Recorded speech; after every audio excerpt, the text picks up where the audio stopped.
नमस्ते, मेरा नाम नीलेश सिन्हा है और मेरी एक और पीओवी में आपका स्वागत है।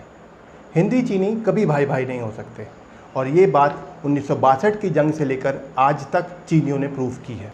हमारे देश के पहले प्राइम मिनिस्टर से लेकर के प्रेजेंट प्राइम मिनिस्टर तक इन लोगों सब ने कोशिश हमेशा ये की कि हमारे संबंध हमारे पड़ोसी देशों से अच्छे रहें, पर चीन उसमें सबसे ज़्यादा नीच देश निकला। एक बीमारी जिसने पूरी दुनिया को हिला के रख दिया, आज तक पूरी दुनिया इस माथापच्ची में लगी हुई है कि इस बीमारी का उद्गम हुआ कहाँ से। बहुत सारे साक्ष्य हैं जो ये बता रहे हैं कि ये चीन की एक कुटिल मानसिकता का ही नतीजा है, जिसकी वजह से दुनिया भर में लाखों लोगों ने अपनी जानें गंवाई हैं। पर वह देश आज तक इस बात को एक्सेप्ट करने को तैयार नहीं है। पूरी दुनिया उसको अकाउंटेबल करना चाहती है, बनाना चाहती है, पर वह मानने को तैयार नहीं है। ये विस्तारवादी सोच हमेशा से मानवता की दुश्मन रही है और हमारी हिस्ट्री में बहुत सारे ऐसे उदाहरण हैं जिसमें ये समझ में आता है कि जिस किसी ने भी इतनी गंदी सोच रखी है उसने मैसिव जेनोसाइड किया है। पर मानव सभ्यता की नींव इतनी गहरी है कि ऐसी किसी भी कोशिश किसी भी सनकी राजा द्वारा जब कभी भी की गई है वो कभी सफल नहीं हुई है। चीन का नाम मानना कि इस बीमारी की उत्पत्ति के पीछे कोई साजिश नहीं है, इसका ये मतलब कभी नहीं होता कि चीन दूध का धुला हुआ है, क्योंकि बहुत से ऐसे सवाल हैं जिसका कॉन्क्रीट आंसर मिलना बहुत ज़रूरी है मानव सभ्यता के विकास के लिए, ताकि आगे आने वाले समय पर अगर ऐसा कभी फिर दोबारा होता है तो मानव सभ्यता तैयार रहे इससे बचने के लिए।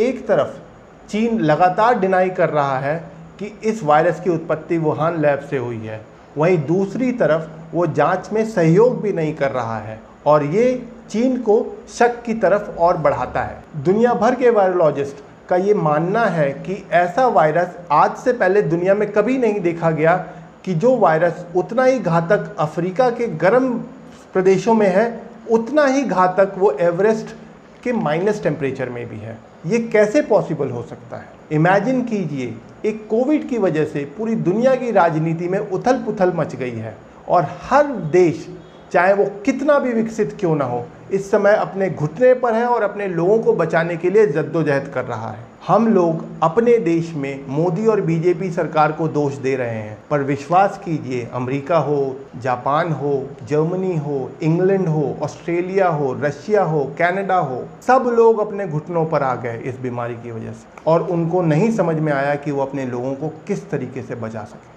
और ऐसे में चीन का ये अड़ियल रवैया दुनिया को और पीछे धकेल रहा है। दुनिया के पास ऐसे बहुत से सवाल हैं जिसका उत्तर अब तक चीन से नहीं मिला है। जैसे एक सवाल ये है कि क्या वुहान लैब में काम कर रहे साइंटिस्ट नवंबर महीने 2019 में बीमार पड़े थे?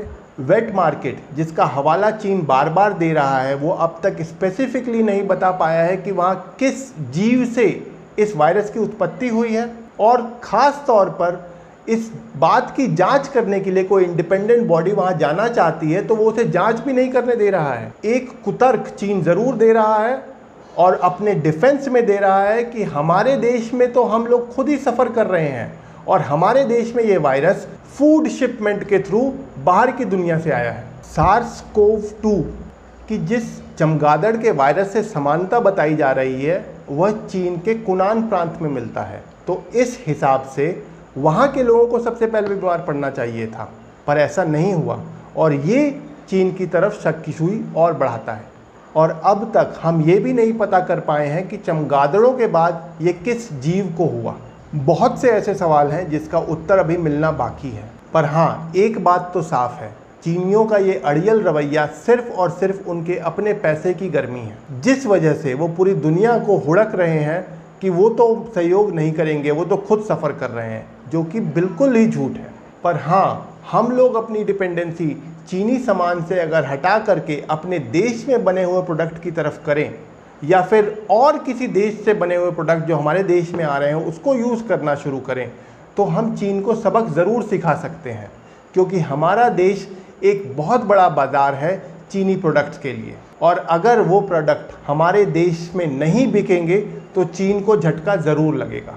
इस समय हम सबको अपना स्वार्थ छोड़ना पड़ेगा सस्ते सामानों का। सस्ते सामान अच्छे नहीं होते, और ये बात लागू होती है चीनी सरकार की सोच पर भी, क्योंकि उसकी सोच भी बहुत सस्ती है।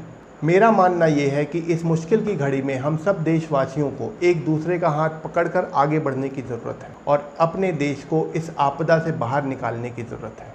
ये हम लोगों के लिए भी एक सीख का समय है। इस समय हमें भी अपनी सरकार के साथ कंधे से कंधा मिला के चलने की ज़रूरत है और अपने देश को इस आपदा से बाहर निकालने की ज़रूरत है। चीनियों, तुम भारत छोड़ो, ये एक बहुत ज़रूरी नारा है इस समय के हिसाब से। मुझे उम्मीद है आपको मेरे ये विचार पसंद आए होंगे। आपसे जल्द मुलाकात होगी। Thank you very much. Thank you.